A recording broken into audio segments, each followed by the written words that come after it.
Good evening, and welcome to our presentation tonight titled Santa Barbara Channel's Whales and Their Climate Connection by Holly Lohuis. My name is Greg Gorga, Executive Director of your Santa Barbara Maritime Museum. I want to welcome you to our talk tonight. And of course, I want to start off by thanking our lecture series sponsor, Marie Morris Rowe. I know, Marie, you're out there. We're wishing you all, we are all wishing you a speedy recovery. So miss you and hope you're doing well. This lecture is recorded. It will be up on our website in about 1 to 2 weeks. It's sbmm.org.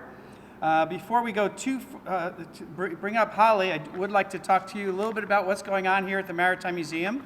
Last Wednesday, on the 13th, we opened our biggest exhibit opening since we opened our doors in July of 2000. We opened 3 new exhibits, artwork by John Barron and Kelly Klaus. We opened our permanent exhibit, Whales Are Superheroes, and that's part of an alliance of 14 museums throughout Santa Barbara County called the Energy Alliance, and we all are doing something around this time between April and September on climate change, and Whales Are Superheroes is our part of that, and Holly will tell you more about that. We went out to quite a few different county schools and did art education and taught them about whales. We have about 200 pieces from local students up on the wall of whales as well.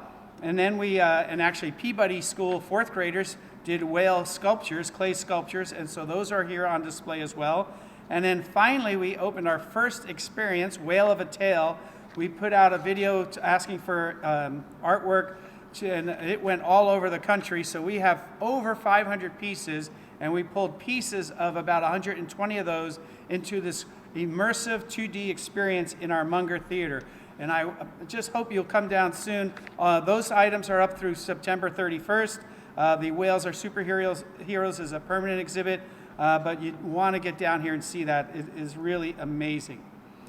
For those of you who are new members of the Maritime Museum, since COVID began way back March 2020, we're having our first in-person new members reception. So if you're a new member, hopefully you got an invitation to that. We'd love to see you here on May 5th. On May 12th and again on June 9th, the second Thursdays of each month, we are starting up our curated cocktail events on our beautiful front patio again. That is free to our Navigator Circle members and Flagship Society members, those who have us in their planned giving. And then tickets are available for our members, so we hope you can join us for that.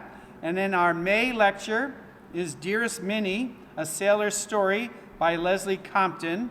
And that will be a live lecture. We're moving forward, and so tickets will be available on our website for that, and that will not be on Zoom. We are recording it, but you won't be able to watch it on Zoom. It will be up on the website a couple of weeks afterwards as well. And then in June, our third Thursday in June, we have the amazing 1977 world champion surfer Sean Thompson doing a talk based on a book he has out called The Surfer and the Sage, A Guide to Survive and Ride Life's Waves.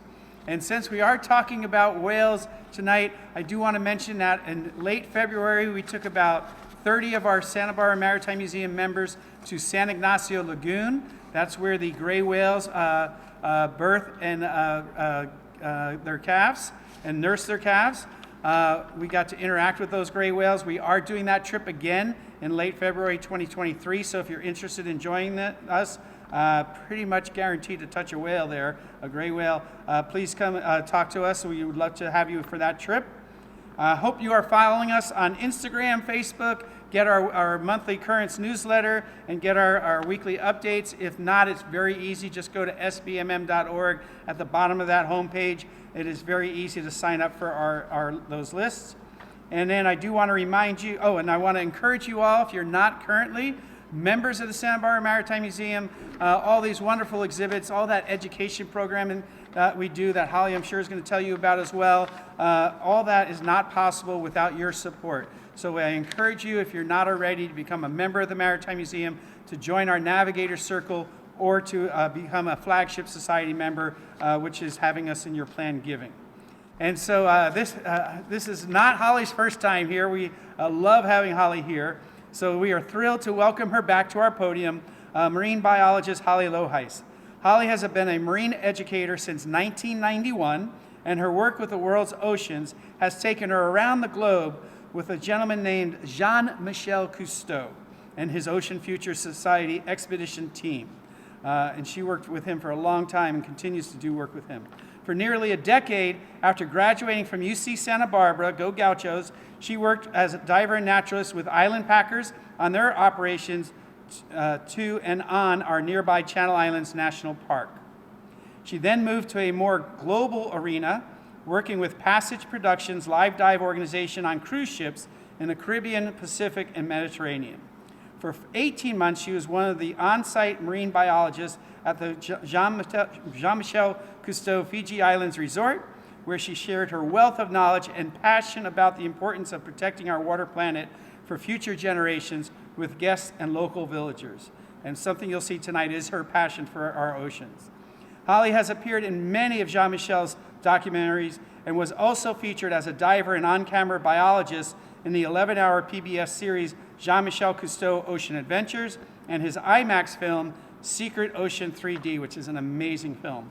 In addition to the Ocean Future Society, she currently works for a variety of organizations, and we are very lucky to have her here at the Santa Barbara Maritime Museum, where she works with our Ocean Connections program, Maritime on the Move, and our marine science programs. And she's also a naturalist for island packers and their floating classroom program at the Channel Islands National Park. Throughout the work she does, Holly shares important ecological facts on why ocean health is critical for the sustainability of our water planet and hopes to empower us all, especially the younger generations, to be stewards of our seas. And she's also going to tell you about another project she co-chairs with Hiroko Banco. So she is a busy woman. So please join me in welcoming our good friend, Holly Lohuis.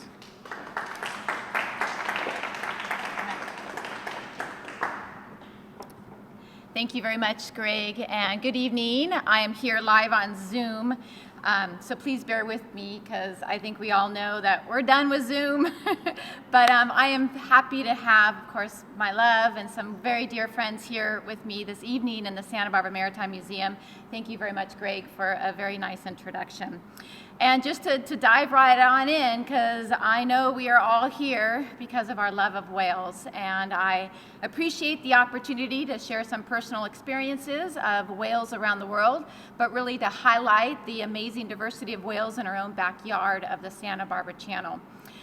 And also, appropriately, it is the evening before Earth Day. So as we are launching into a beautiful day tomorrow, celebrating this incredible water planet, we are also fortunate to share, as this is our one water planet we get to call home. It is the whales that bring us here tonight. And I'm starting off with a beautiful picture of a very beloved whale here in the Santa Barbara Channel. Her name is Scarlet. And Scarlet showed up last summer, and Dave Beezer from the Condor Express has been seeing this whale for over 10 years here. And this is a picture from when Scarlet and her calf mugged one of the Island Packer boats last August. So I'm going to share more stories about Scarlet at the very end. So just to hopefully keep everybody tuned in to our amazing opportunity to really share with you why we are so fortunate to have such a healthy population of whales in our own backyard of the Santa Barbara Channel here in the Channel Islands National Park and the Channel Islands National Marine Sanctuary. Many of these species are here all year round, including the common dolphins. And when I grew up, we all grew up, when I was young and growing up in Northern California, I have fond memories of standing along the rugged coast of the Northern California coast, enjoying exploring the tide pools with my family, my brothers, my mom, my father, and I never remember seeing whale spouts off the coast. And that is because we literally harvested tens of thousands of whales through the early 1970s off the California coast. In the decade I was born, in the 1960s alone, we killed over 700,000 whales around the world. So when we think of whales today, we know that we love whales, we love the opportunity to go out and see whales, But we also have to really appreciate that we are living at a very exciting time, that we are recognizing these animals as the important role they play in enhancing our world's oceans and productivity. And we get to see the comeback of the great whales. So here off the California coast, we are witnessing a wonderful comeback of the humpback whales, increasing in numbers, over 4 to 7% on an annual basis. And it was really growing up watching, as I'm sure many of you in the audience this evening, we have fond memories sitting around the one television in your home, watching the undersea world of Jacques Cousteau. That's what I did when I was young, and that was Sunday night at 8 o'clock. We'd all gather around in the living room watching Jacques and his oldest son, Jean-Michel Cousteau. And I feel very fortunate. It has inspired me to really devote and dedicate my life to ocean education and inspiring people to really find their own emotional connection. Jacques Cousteau used to always say, people protect what they love. And Jean-Michel continues in that wonderful Cousteau legacy by engaging people to get out and see for themselves this incredible aquatic water planet that we live. My career has taken me around the world with Jean-Michel over the last 25 years. I feel pretty fortunate to say that I get to be his dive buddy on many of our productions around the world. And as Greg mentioned in the introduction, one of our more recent films was an IMAX film that took us to places in Fiji, Bahamas, filming sharks, as well as a lot of smaller little animals that live on the coral reef. And in all of our specials, we really highlight our intricate connection to these healthy, intact underwater ecosystems that provide the living services that we then all depend on as a human species. Greg mentioned we also had a full series on PBS called the Jean-Michel Cousteau Ocean Adventures, 11 hours that aired on PBS back in from 2006 to 2009. Of the 7 different specials, 3 of them were on cetaceans alone, including a 1-hour special on Pacific gray whales as we followed the gray whales on their northern migration from their lagoons down in Baja, Mexico, following along on their migration and looking at their obstacle course. So both man-made impacts as well as natural impacts that these animals have to endure on this incredible migration. We did a 2-hour special just on killer whales, and orcas are one of Jean-Michel Cousteau's favorite animals. He always says they're our counterparts in the sea. We know orcas live in very complex societies, have a tremendous range of relationships, and of course it's all dependent on a matriarchal society. It's all about the mother. It's all about what mom and grandma teaches you to successfully survive as a young orca. And we had the privilege of working with over a dozen scientists in 5 different countries around the world, learning about the complexities of orcas and once again some of the impacts that they face today. We spent the summer in 2007 up in the Arctic filming beluga whales for a 1-hour special, working with scientists that are using some of the updated technology to try to track these animals over time, including Greg or Corey Crow, working with both local biologists and even the natives there up in Alaska to better understand movement, as of course we know we are experiencing a changing climate, especially up in the Arctic, and how these animals are adapting to that change. So in all my travels, I feel very fortunate to call this beautiful place Santa Barbara home. But in my places in some of the most remote places of the world, including the northwestern Hawaiian Islands where we spent a summer on production, I've also seen the worst of humanity and what we are doing to our water planet. And I always like to think that it just comes with the awareness and the education that we are going to face some of the crisis we face today. And we're going to come out with a lot of great sense of accomplishments of wanting to protect this amazing ocean environment. Plastic is a huge concern, especially single-use plastic, and how much we use it today is an exponential growth of the amount of things we throw away in just the last 50 years. Much of this ends up in the ocean. It never naturally biodegrades. It only breaks down into smaller pieces, impacting all life from the tiny little microscopic plankton to seahorses to even the largest animals on our planet, whales. And we're here to talk about whales. I just do want to mention that another big crisis as we really dive into our local Santa Barbara Channel and talk about whales is a UN report, and this might be cut off a little bit, but pretty alarming that a UN report a year ago came out saying that we could lose up to 1 million species of plants and animals because of our lifestyle choices. And we know that as we lose this rich, diverse world ecosystem, it's these services that Mother Nature provides that is only degrading our own quality of life. So it is why I am absolutely thrilled to be back out on the Island Packer boats, where I started my career as a naturalist, marine educator almost 30 years ago, back on the boats part-time, working with fabulous crew and captains that are very knowledgeable and love to share their knowledge of this really special place in our own backyard. To live so close to millions of people of the greater Los Angeles area, we have these remote Channel Islands that are part of the Channel Islands National Park right offshore the Santa Barbara and Ventura coast. It is a true national treasure, and these remote islands are a great escape, and highly recommend, if you haven't, to really take that opportunity to visit the Channel Islands, where we have many great stories of conservation success. And to see in the last 20 years, to be back out on the islands, to see the island foxes recover from the brink of extinction, to see bald eagles nesting again after almost an absence of 50 years of not nesting on the Channel Islands because of DDT and other impacts caused by humans, we are now seeing a great recovery of these different species. Around the Channel Islands, we're very fortunate to have one of 15 national marine sanctuaries. The Channel Islands National Marine Sanctuary that extends 6 nautical miles off the 5 islands that make up the Channel Islands National Park is also this amazing national marine sanctuary. Once again, a lot of great conservation success stories of bringing animals back from the brink of extinction.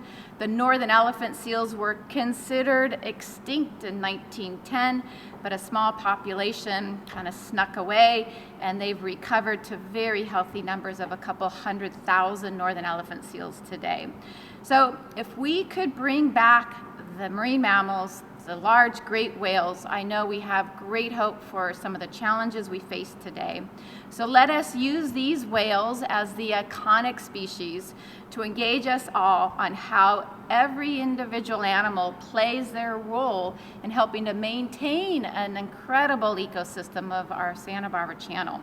To give you a size perspective, a beautiful picture taken by Adam Ernster from the Condor Express. This is probably an 80-foot blue whale next to the 64-foot Condor Express, to give you a size of how large these animals are.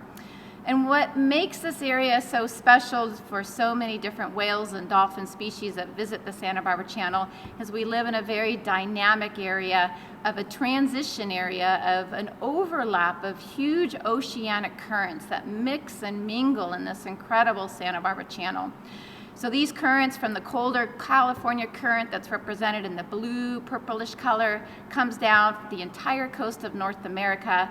This nutrient-rich California current mixes with a counter current coming up from Mexico.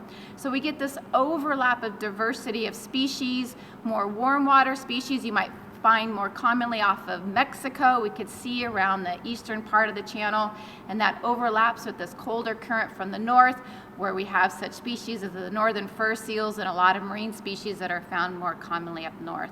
So pretty unique, very amazing opportunity to just appreciate this dynamic marine ecosystem offshore. These currents, these vertical currents, these horizontal currents mix with this vertical current, an upwelling current, which is a wind-driven current. These upwelling currents are very important for delivering nutrients from a deeper depth that gets pushed back up towards the surface and provides the nutrients then what phytoplankton need to grow. And phytoplankton, if you could imagine our ocean covered in a rainforest like the Amazon, these little microscopic plant plankton are the base of this very rich marine ecosystem here in the Santa Barbara Channel and all around the world. And these phytoplankton, these little microscopic plant plankton, they, like all plants, photosynthesize. And when photosynthesizing, they're literally taking that CO2 out of the atmosphere and with water, making simple sugar molecules and producing oxygen. So as Dr. Sylvia Earle always loves to say, every other breath we take is a gift from the sea. And that's definitely true, as these little microscopic plants are working hard to sustain all life on our planet in the sense of the oxygen. For us here, it means they provide the base of this very rich marine ecosystem, and to come across a feeding frenzy as we just did a couple weeks ago off the backside of the eastern of Anacapa Island, for me it was almost like a BBC moment of over 20 humpback whales, a couple hundred common dolphins, thousands of seabirds, all feeding on anchovies. And the indication of how healthy our local marine ecosystem is. We've come to really appreciate not only wanting to go out and look at whales, but we now know that whales individually are helping to regulate our climate.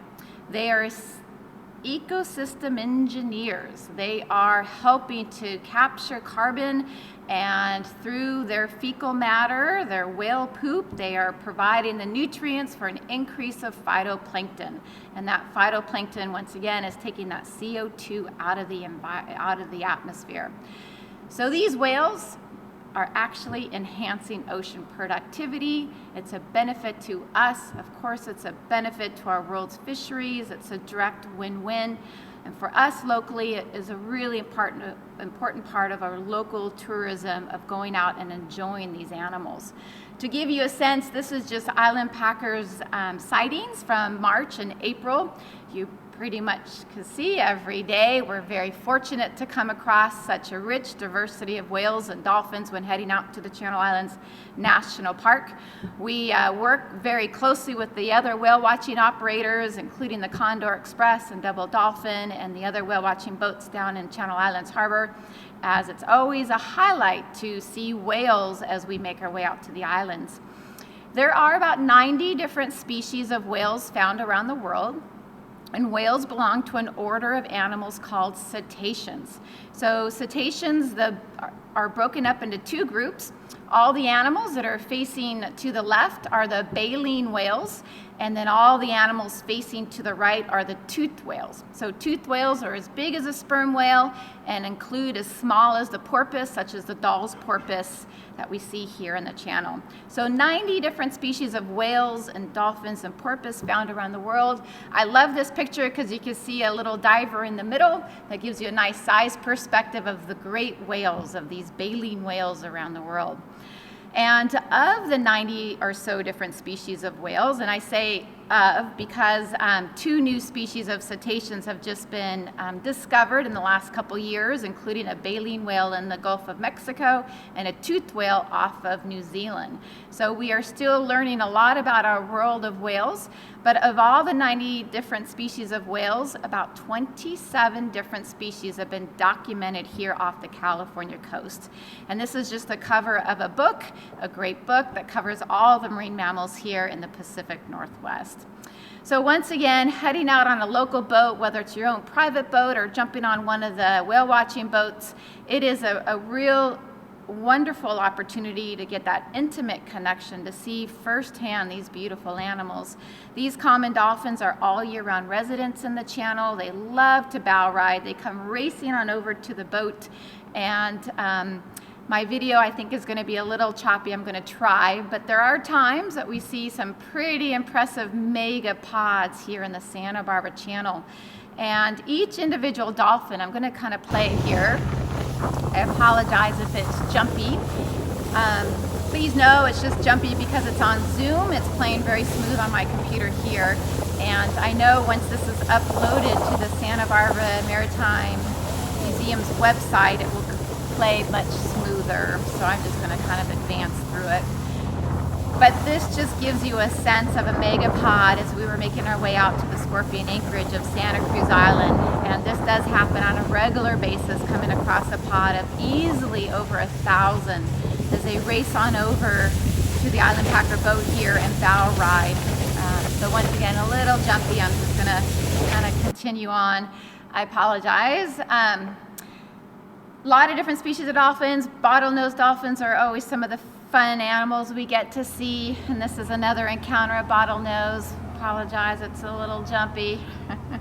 But these animals, once again, are racing on over, whether it's the Condor Express or Island Packers boats. We are just providing a super fun wave for them to play on. And I think it gives us a sense of their supreme intelligence. If they're taking time out of their busy day to come over and just play with us, is a really fun sighting to have here. Quite a variety, just to show you, as you looked at the name of all the different species we've seen in just the last month. Not only the common dolphins, bottlenose dolphins, these are Pacific white-sided dolphins. We have rheso dolphins that are here feeding on squid specifically. We also have Dall's porpoise, considered the fastest of the cetaceans. They swim so fast they almost create a rooster tail there as they were bow riding next to the boat here. We also have killer whales, and it surprises a lot of people, but we do have killer whales off our coast. And our killer whales are the transient killer whales. They live in these highly structured pods, matriotic pods of families.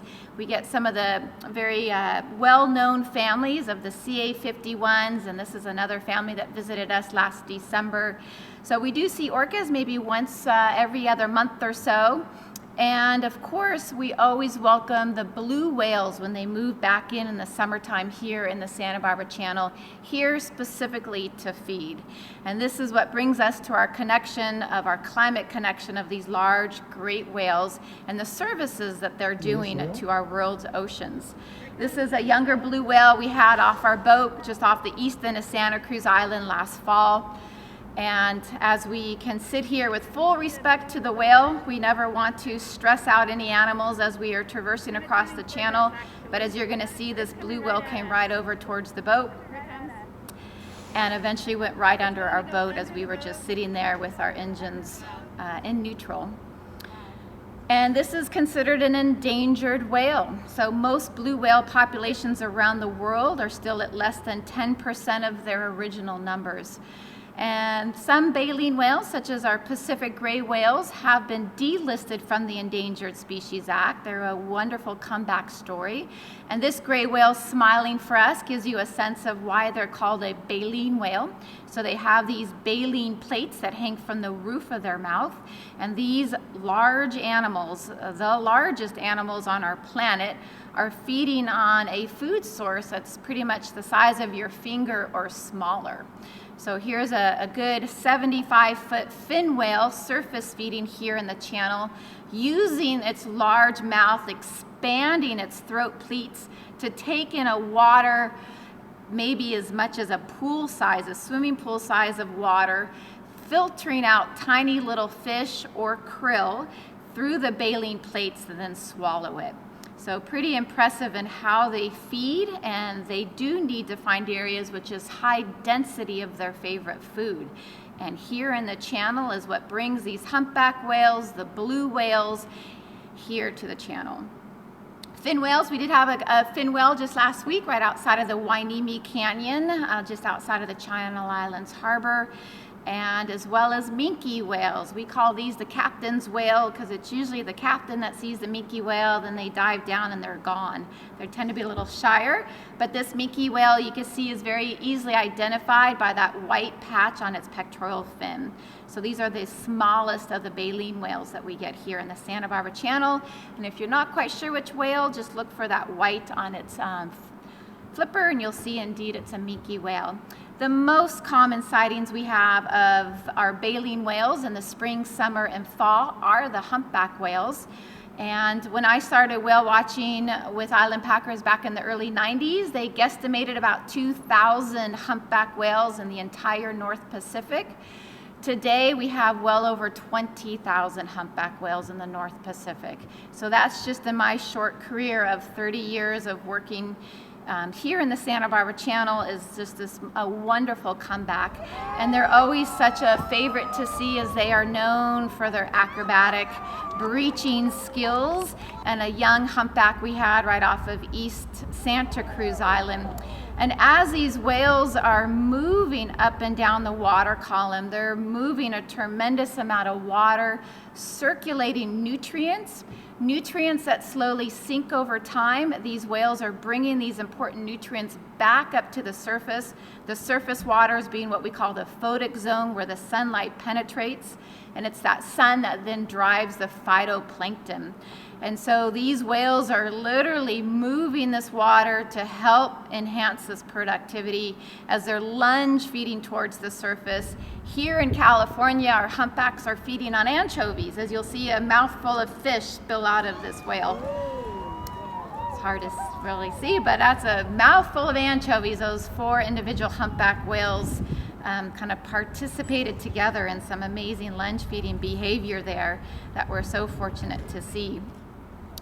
As they're doing this, they are diving down, coming back up to the surface. Of course, being a marine mammal, an air-breathing mammal, these whales are also using the bathroom at the surface. And when doing these programs with the Santa Barbara Maritime Museum and going into all the different local schools here, you can imagine how fun this is for kids to learn about whale poop, because this fecal matter, more appropriately said, but whale poop is very rich in limited nutrients in the ocean. So it's the iron and the nitrogen that these whales are adding to the surface water through their fecal matter. Think of these whales as gardeners. They're fertilizing the surface of our world's oceans through their fecal matter. And as they swim up and down the water column, they're transferring these nutrients towards the surface. These phytoplankton are then removing a tremendous amount of CO2 out of the atmosphere. And we know that's a greenhouse gas, and that's helping then to mitigate some of the impacts of climate change.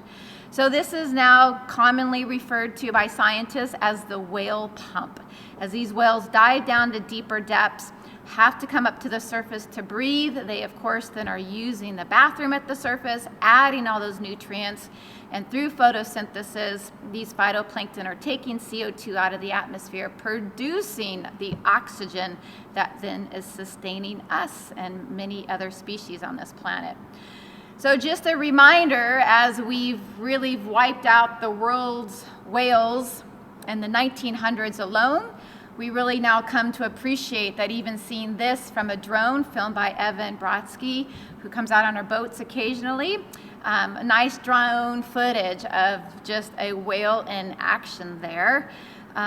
We start to quantify the fact that if we removed over 2 million whales from our world's oceans in the 1900s alone, what that did then to some of the services that they're doing to our climate.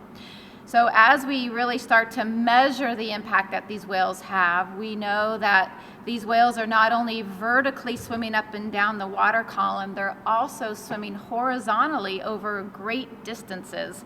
Most baleen whales make an impressive migration every year. These whales need to feed in very nutrient cold rich waters that provide the food that they enjoy. But they give birth in warmer tropical areas where the water is higher in salinity and it's a safer place for the females to give birth. So for gray whales, that means they migrate up and down the entire coast of North America every single year, embarking on this incredible migration of well over 10,000 miles. So we're fortunate here way down in Southern California on this map.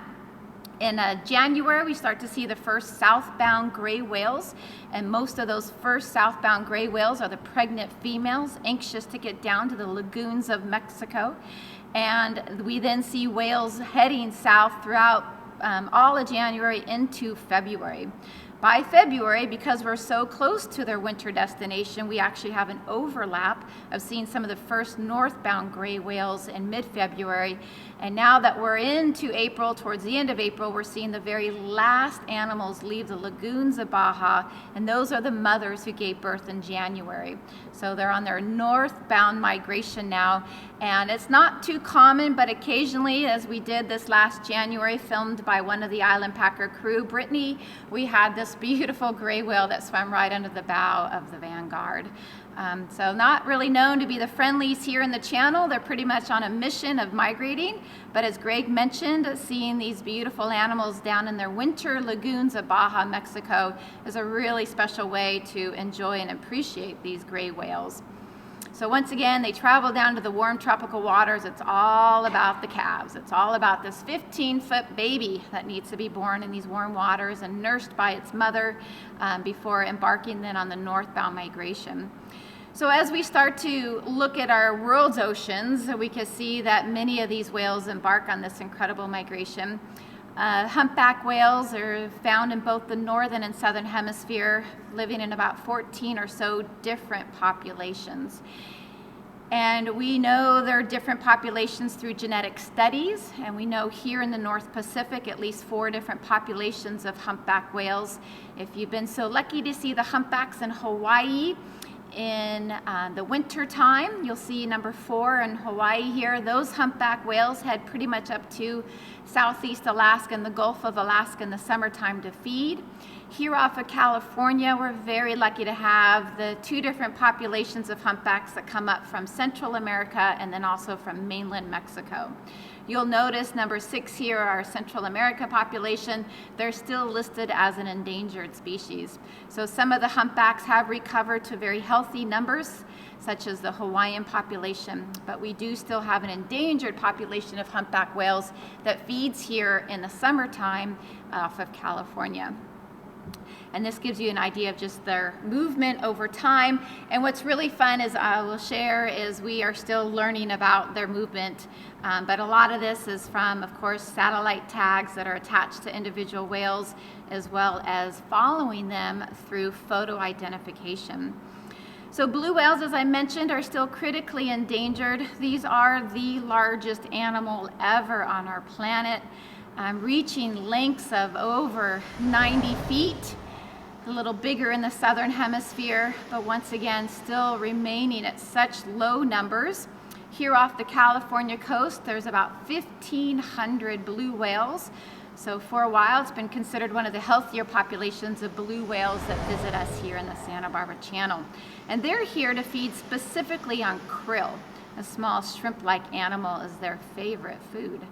So when we start to put all these super highways together of these whale migrations, we can see that most of the larger baleen whales, and we even have a sperm whale here as a sperm whale because of its size, is considered a great whale. But these great whales embark on these incredible migrations covering our world's oceans. And if you could just remember of that drone footage of the whale using the bathroom at the surface, these whales are transferring, they're literally conveyor belts of transferring nutrients from the higher latitudes of the cold ocean waters that are rich in nutrients, and they're transferring these nutrients to the tropical waters that are generally more devoid of nutrients. So they are very important in transporting these nutrients, not only vertically, as I mentioned, but also horizontally. Another significant role that as we continue to protect whales around the world and here off the California coast, we know that if a whale lives to a healthy age of 50, 60, maybe even over 80 years old, during its decades of living, it's stored a tremendous amount of carbon in its body over time. And when these whales die, they then sink to the sea floor. And we call that a whale fall. It's been now measured that a whale might be able to take 33 tons of carbon out of the atmosphere through its life in its body down to the deep sea. And then it takes that carbon out of circulation. And when it's down on the sea floor, it then becomes an oasis for a lot of different scavengers in a deep sea environment. So once again, by removing so many whales in the 1900s, we probably were altering or changing or even causing the extinction of some of these rare deep sea animals because these whales were not sinking to the sea floor and providing this service. So another just a fun opportunity to hopefully inspire everybody to take the time and go out and see for yourself the comeback of the whales off the Santa Barbara coast here. This is a friendly whale. If you are so lucky to be mugged by a humpback whale, as both the Condor Express and Island Packer boats, we get dozens of muggings every year. If you are so inclined, you could be a citizen scientist and you could use your photograph and you could add to the database and help scientists better understand these animals and their movement over time. And one of the wonderful platforms today is called Happy Whale. It's a website, happywhale.com, and we could see from humpback whales that their individual fingerprints or fluke prints is that underneath side of their tail fluke. And you could see how different. These were whales that were seen in the Santa Barbara Channel just over a couple days, and how many different whales were there from identifying it through their fluke print. So pretty fun, and we do it all the time. We get some passengers that come out both on our boat and the Santa Barbara boats, and this is one of the sightings that Mark O'Brien had. This whale's name is Smudge. Smudge was seen here in October, and just 53 days later, this individual humpback whale was seen off of El Salvador. So that's how we could track these animals over time, not only the scientists, of course, but even you and I out there with our own cameras uploading to Happy Whale, helping the scientists better understand some of the impacts that these whales have to endure today. So once again, another individual whale. This whale has yet to be named, so another fun opportunity. It has its important science name, but not a human name yet. We always like to name everything. So a great opportunity to even name whales if you see it yourself, and you'd be supporting the great research and conservation efforts done by happywhale.com. I want to introduce you to my favorite humpback whale. I first met this whale on October 31st. This was the second day that our Island Packer boat was mugged by the same whale at the same location off the east end of Santa Cruz Island, close to Scorpion Anchorage.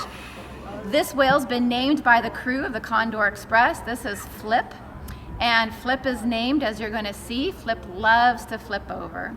So Flip is, once again, one of the couple thousand humpbacks that feed in the population off the California coast, one of over 20,000 plus humpbacks that are here in the North Pacific today. And as you can see, he's slowly rolling over. Maybe at home you're seeing this a little bit clearer than everybody here, but Flip will lift up his tail, and Flip has a very distinct black dot on his underneath side of the tail fluke there. And with that, I was able to upload it to happywhale.com and learn about Flip, of what we know so far. So Flip has been seen the last 2 years in the Santa Barbara Channel. About a month after when we had him here in off the Santa Barbara coast, he was then seen off at Dana Point, and then at the January 23rd, Flip was all the way down to Cabo. So we're not quite sure if Flip is part of the mainland Mexico population or part of the Central America population, so we can't wait to welcome Flip back here in the springtime. So once again, just a great way to engage everybody, because thank goodness we're not hunting whales today at an industrial scale. There are still a few nations that hunt them in low numbers, but not at an industrial level like we used to. There are still many threats that face the comeback of whales today. And a lot of wonderful research that's being done throughout the world, especially here in Santa Barbara. And some of the impacts our whales have to endure here is noise pollution, vessel strikes, water quality, entanglement, and one of a recent paper that just came out through researchers through UC Davis and other institutions, as you can see listed here. I just want to point out one line that I think is so important. Through the California Ocean Protection Council, they've articulated a goal to minimize all fatalities of whales off the California coast. So we know even at our governmental level in the state of California, we are looking at the issues that are facing the comeback of the whales here, and working with industry to try to minimize some of these impacts. And one of the things we all know is just our direct impact on a changing climate, and through our activities, from everything from industrial agriculture to just burning of fossil fuels, how we are adding greenhouse gases to the atmosphere and we're warming our planet. And this is very well documented over time, especially in the last 150 years of the Industrial revolution in the increase of greenhouse gases. It's exponential in its growth, and this is where we need to, of course, address these issues of pretty much getting off of our dependence of fossil fuels and looking at renewable services from nature, and knowing that even these healthy populations such as the gray whales, they still are naturally fluctuating in numbers over time. When I was working with Jean-Michel Cousteau and the Ocean Futures team back in 2003 and 4, we were doing our special on gray whales. The gray whale population here had just gone through what's called an unusual mortality event, where the population decreased by over 25%. And as you can see in the graph here, they had a very low calf count for a few years there. Fortunately, by 2016, the gray whale population off our coast here spiked at 27,000 individuals. So what a wonderful comeback here. As I mentioned once again, they were delisted from the Endangered Species Act back in 1994. But what we've experienced in the last few years, it was COVID, so collecting the data was a little more challenging for the scientists. But we are also in another unusual mortality event right now, where we're seeing a lot of skinny whales, unhealthy gray whales, and even dead whales that have washed ashore, and a low calf count. So these are the things that we have to just work on together. Many of these impacts to the whales today are so easily solvable. Of course, just eliminating single-use plastic from our everyday life is a big favor to not only the whales in the ocean, but really to all wildlife. This is something we actively do on a regular basis, is pick up marine debris, and wonderful, great programs of removing marine debris from the islands, but we even do it mid-channel, as this is all potential entanglement to the different wildlife, including fish, sharks, seabirds, seals, sea lions, and of course whales and dolphins. Fisheries are a concern. I'm going to really enhance the opportunity of supporting our local fisheries in Santa Barbara. We do have some wonderful fisheries that are well managed, fisher folks that are working hard to fish sustainably with a minimal amount of bycatch. So this is where we need to just come down to the Santa Barbara Harbor and buy local seafood versus supporting the industrial fisheries that are taking a tremendous amount of biomass out of our world's oceans. And unfortunately, most of our larger industrial fishing has a high bycatch that most people, it's sort of out of sight, out of mind, that for a lot of the fish that are caught out in the open ocean, for every 1 pound of fish caught, there could be up to 5 pounds of other wildlife that has been killed in that process. So once again, supporting sustainable seafood, and if you just download this app on your phone, you can see most of our fisheries here in Santa Barbara are sustainable, and we have restaurants that even participate in a wonderful program through Surfrider that are ocean-friendly restaurants. So do your part as a consumer and help our fisheries, as well as help those who depend on it as their livelihood. Noise pollution is a huge concern for our whales. We are urbanizing our world's oceans with a tremendous amount of ship traffic. The Santa Barbara Channel here, we are so close to very large ports of Los Angeles and San Pedro, where hundreds of ships traverse our Santa Barbara Channel. They are traversing really critical habitat for feeding blue whales, fin whales, humpback whales as they're traversing through. I just took this the other day, and this is pretty typical of seeing on a daily crossing in the Santa Barbara Channel a dozen ships. And to give you a sense of size, these are ginormous ships traveling at over 20 knots at full speed. Each container on this one ship is 40 feet long. It's the size of one truck you see on the freeway. And then one ship could carry over 10,000 of these containers. So 90% of our consumer goods, everything from the computer, I'm projecting my PowerPoint tonight, to everything we buy, consumer goods are coming to us via these container vessels down into the ports of Los Angeles and Long Beach. About 50% of our consumer items are coming into these ports here. And fortunately, through the Channel Islands National Marine Sanctuary, UC Santa Barbara's Benioff, wonderful programs to look at these impacts of whales, as we do think that ship strikes might be one of the reasons why we're not seeing an increase of blue whales off our own coast.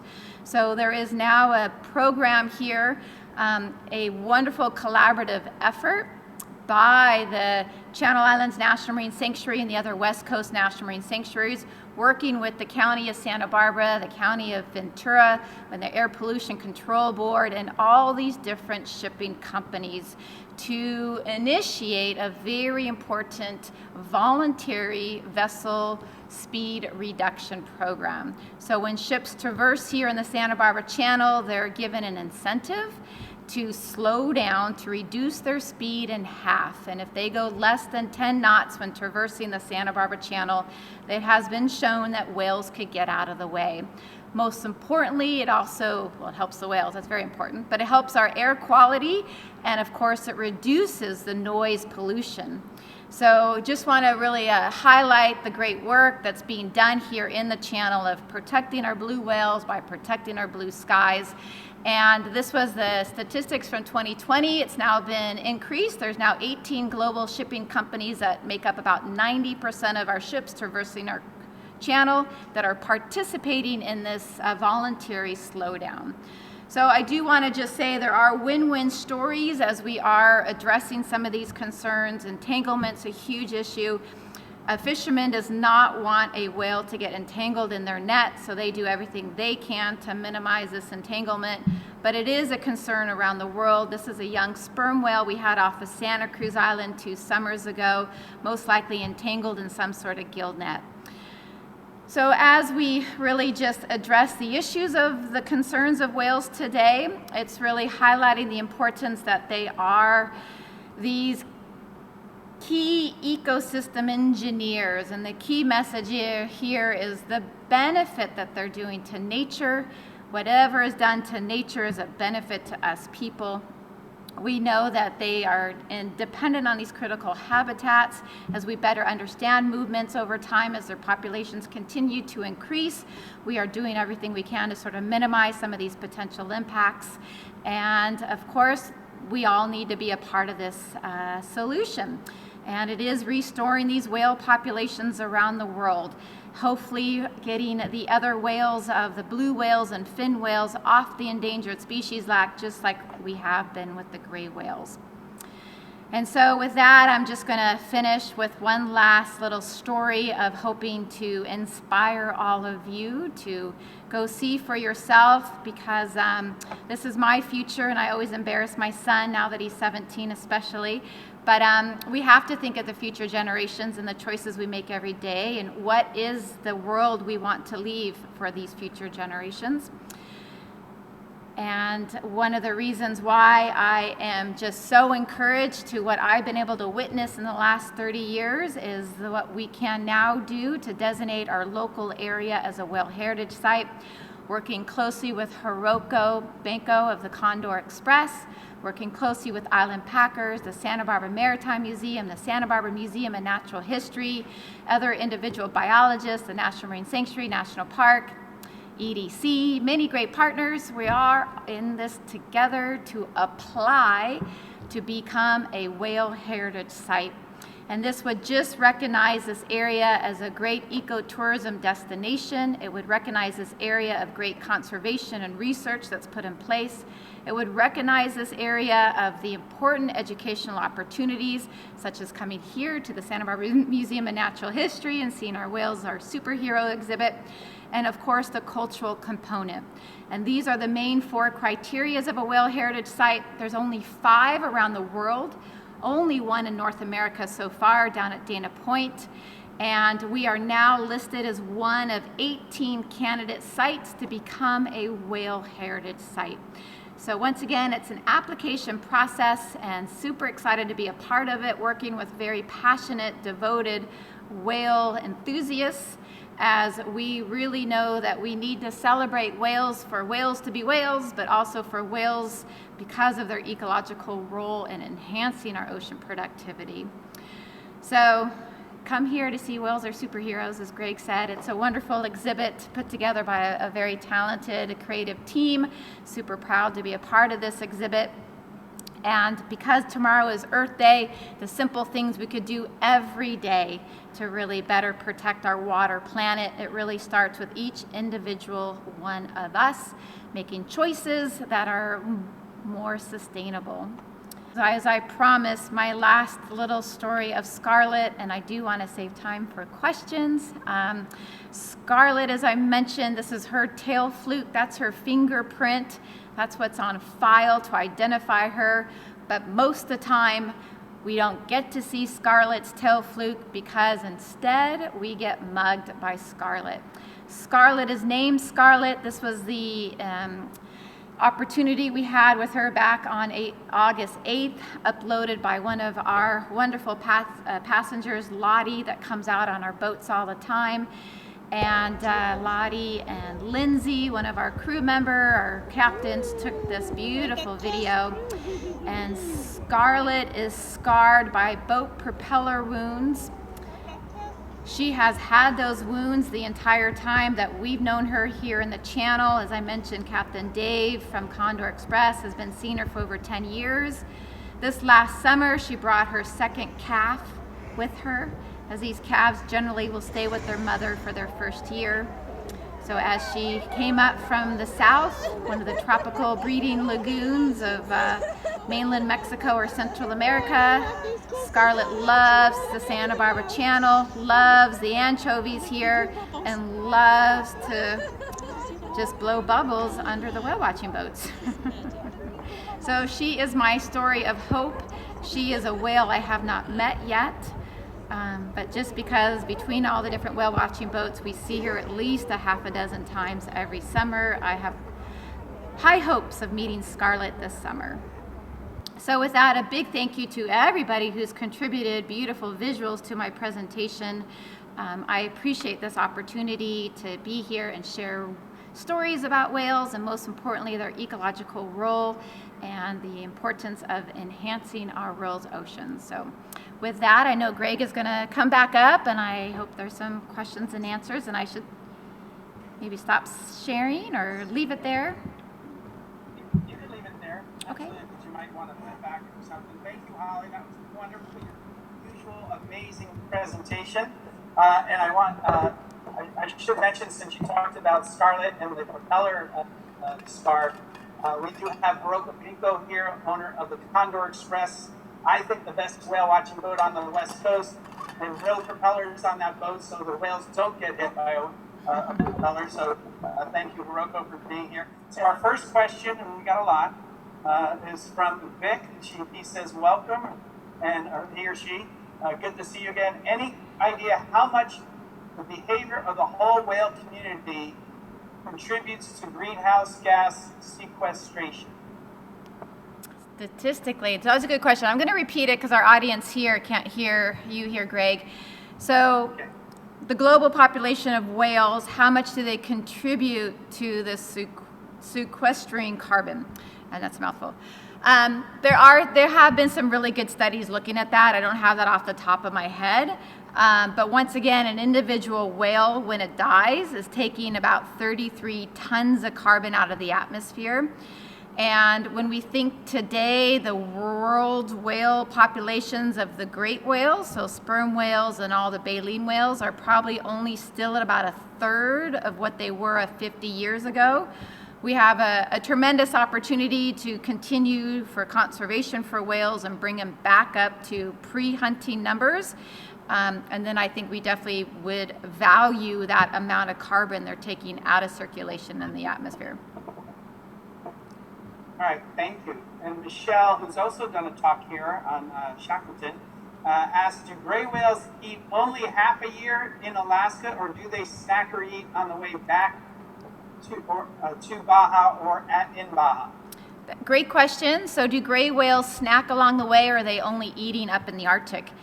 Generally, gray whales are only eating up in the higher latitudes, because they're very unique in the way that they feed. They're bottom feeders, and they're feeding on a little crab-like animal called amphipods.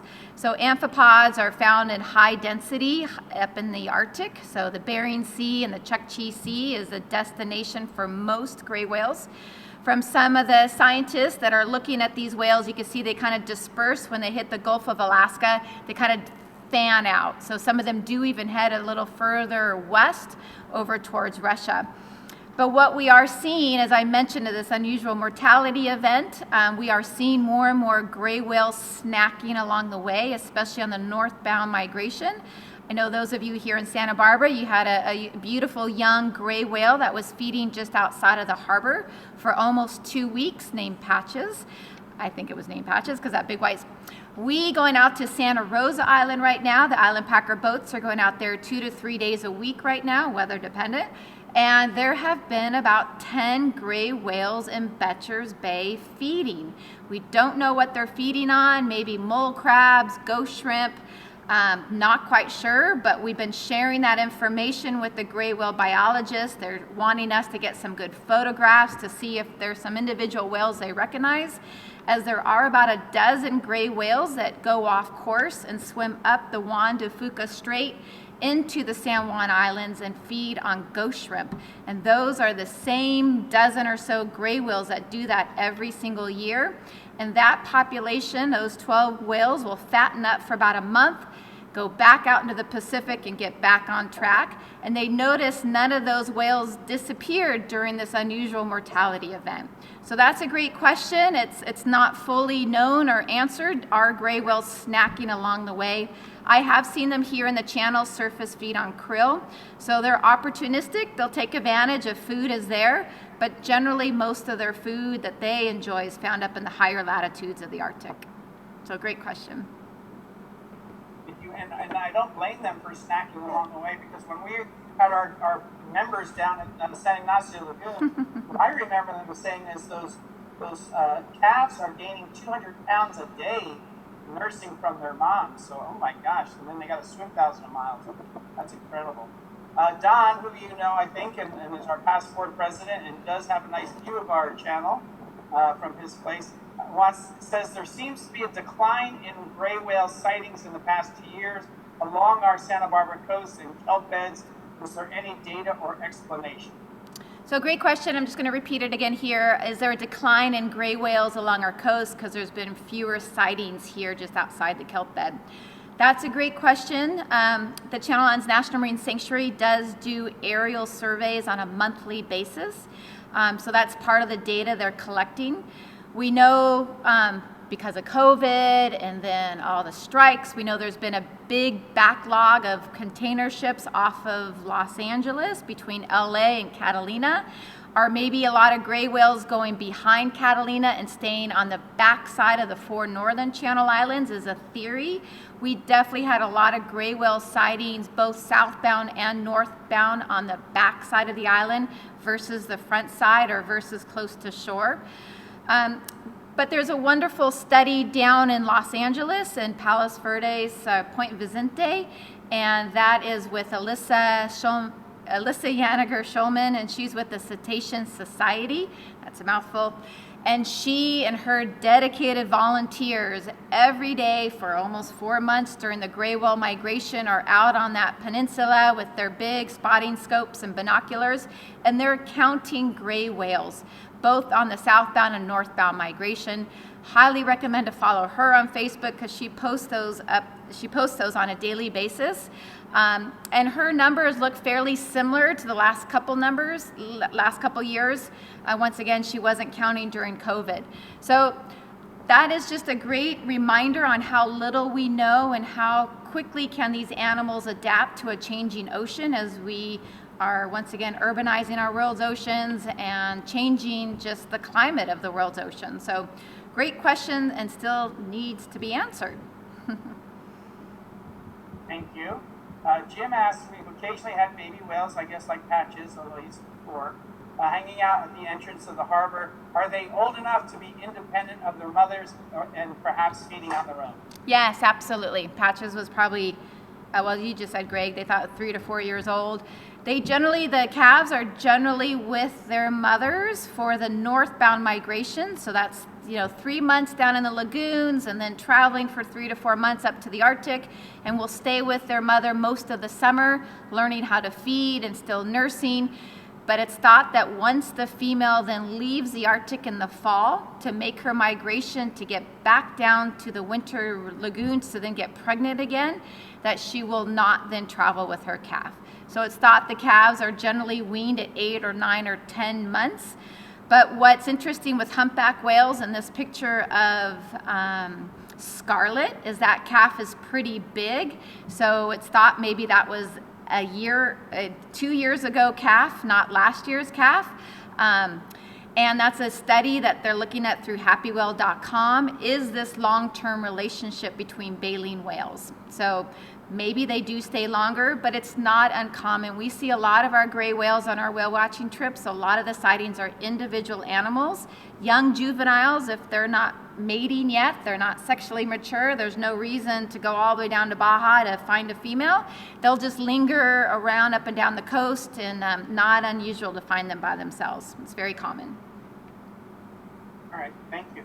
Lelia asks, what is the impact on whales of these cruise ships that come into Santa Barbara?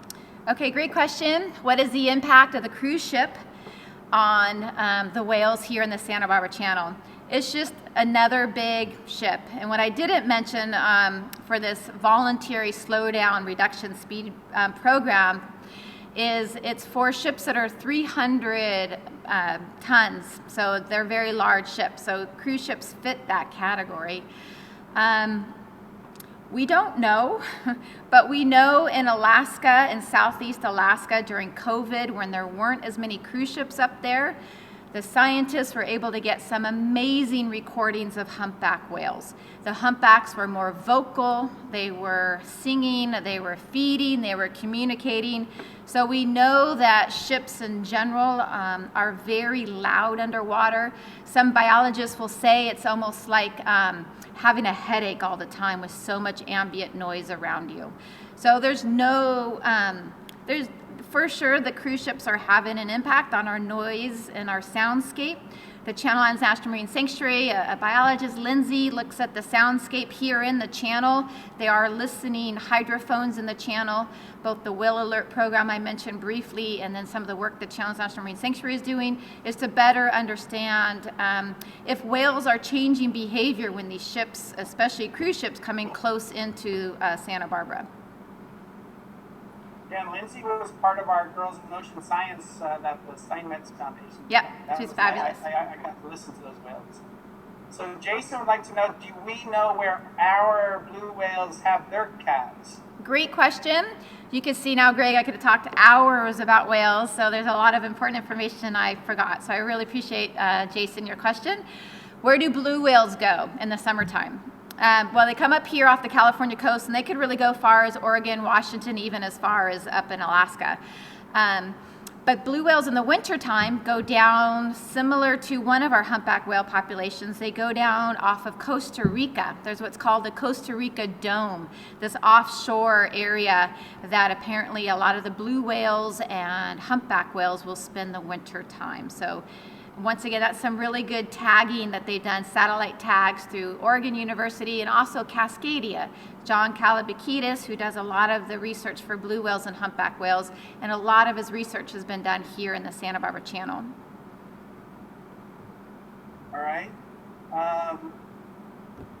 What is the app for eating sustainable fish? That's Martine's question. Okay, that was through the Monterey Bay Aquarium. So that's the Monterey Bay Aquarium Seafood Watch Guide. But there's many different apps and programs around the world, depending where you are. Okay. Yeah. And what is the name of the IMAX film you briefly showed on the screen, and where is it being shown? So that was Jean-Michel Cousteau Secret Ocean.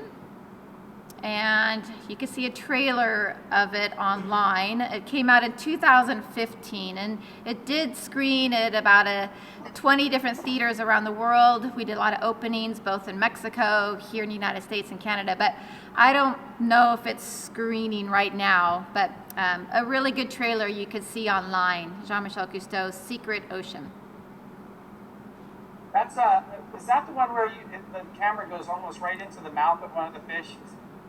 Yes, yes, I know you like that sequence there, Greg. That was a big grouper down in the Bahamas. Yes. But the sequence in that film that is in the trailer is when Jean-Michel and I were diving, and we were literally in a snowstorm of mating market squid off of Catalina Island. In fact, Jean-Michel and I almost get lost from the cameraman. There were so many squid, and to see that in 3D in an IMAX theater was pretty spectacular. Yeah, so I think that was amazing. Mm-hmm. So Stephanie wants to know, do whales have a mating season? Do whales have a mating season? Yes. Yes, okay. So dolphins, we see mating every single day with dolphins. They're always just promiscuous and rubbing against each other. So dolphins mate all year round, and larger baleen whales generally mate once again in the winter time when they're down in the calving areas, because most of those females have about a 12, 13, or 14-month gestation.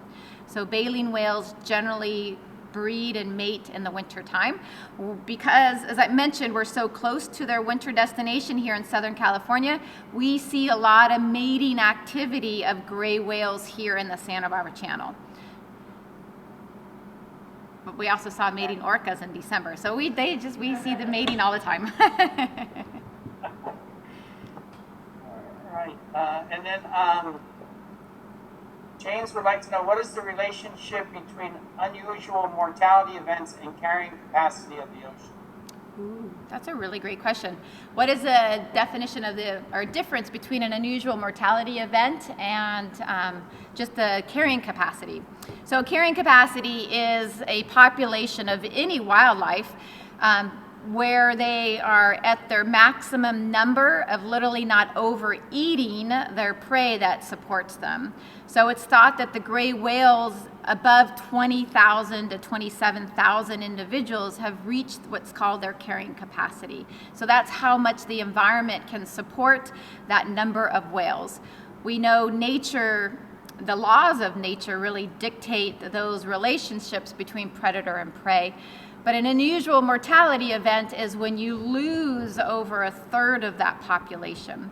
So as I mentioned, in 99, 2000, the population lost almost over 25%, close to 30%, and that's what we've been experiencing since 2019. Thank you. So there's a few people who've asked about moving the shipping traffic to outside the channel, to south or of it. You want to talk about that? I was guessing that might be a question. I want to say that Sean Hastings with the Channel Islands National Marine Sanctuary and with his staff of biologists, including Jessica Morton and Ryan Friedman, they've all given some wonderful local talks, and they're all available on their website, Channel Islands National Marine Sanctuary, because that is their mandate and their management, and moving shipping lanes is not an easy task.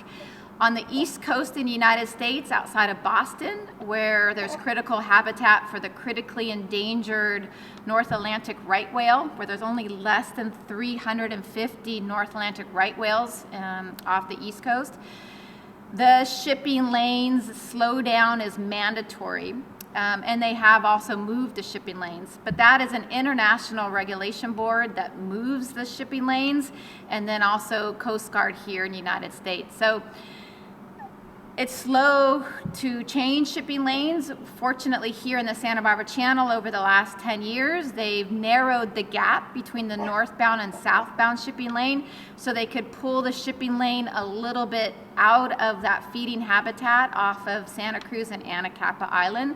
That seems to have helped, but what's really helping here in the channel is this voluntary slowdown. And they do, once again, really think it's saving hundreds of whales, if not thousands of whales, when these vessels slow down. But I know I didn't answer the question. So moving the shipping lanes outside of the Santa Barbara Channel, you then are crossing over close to San Nicolas Island, and that's all Navy. So once again, no easy answer to move shipping lanes, and I highly recommend reaching out to the staff and biologists at the Channel Islands National Marine Sanctuary. There's also, we have a photo in our surfing exhibit of that shark park wave outside San Miguel Island. It's rougher on that outside area. You can get, that's a 70-foot swell that's off the south side of San Miguel, so it's a more of a danger for those ships, I think, at times in a storm. Okay, maybe one or two more questions. So how often do you see dolls, porpoises? Is there a certain time of the year when they visit, and where do they reside? That's a great question. I know we do keep really good data at Island Packers, and I know Condor Express does too. Generally, we see dolls, porpoise more in the wintertime. In the spring, we get a lot of upwelling. In fact, tomorrow is gale force winds out here, so we know that wind is really good for all that nutrient-rich mixing. And dolls, porpoise are generally seen. I last saw them was in March, was when I last saw them. So March and through the spring months is when we generally see dolls, porpoise. Otherwise, I've seen a lot of them up in Alaska. Very common up in southeast Alaska. All right, so I think it's Tamara is asking about offshore wind farms, and will that sound be a concern for whales, to small fish, phytoplankton, and then of course the marine birds as well? Absolutely. Of course, that's a concern. Any type of structure put into the water, into the ocean, is really looked at closely from all environmental perspectives. And I know there's a controversial project off of Point Conception, and I think it was more of the size and the floating arrangements of that wind farm, where there's other proposals like off of Morro Bay, that's a smaller scale, and everything is taken into consideration. And once again, the last thing we want to do when tapping into renewable energy, free energy from Mother Nature of wind, solar, is to have impact on wildlife. But of course, turning turbines and sound underwater will be a potential impact.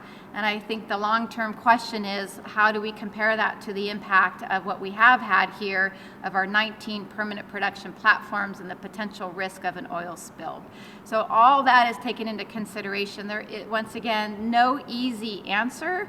But I think it gives us an opportunity to look at our own energy consumption and how can we really depend on more renewable energy. That is done properly with the support of the community. The community needs to embrace these renewable wind farms if they do go in place in the ocean. Thank you, Holly. That was amazing. You know so much. That was so informative. Of course, we have a gift. Liz picked it out for you. I have to find it this will come up on my camera. But there's a chocolate here with a whale on it. You can't see it on Zoom, but there's some chocolate with a whale's tail on it. I want to encourage everybody to come in to see our Whales Are Superheroes permanent exhibit, How Whales Affect Climate Change. The Kelly Klaus, John Barron artwork, the kids' artwork, and again, the Whale of a Tale experience in our Munger Theater. I guarantee it's what the underwater looks like, underwater SeaWorld looks like in the eyes of a child. So adults, kids especially, but even the adults are going to love that 2D immersive experience. Thank you everybody for joining us for this amazing lecture, and thank you again, Holly, and we hope to see you down here at the Santa Barbara Maritime Museum soon. Thank you.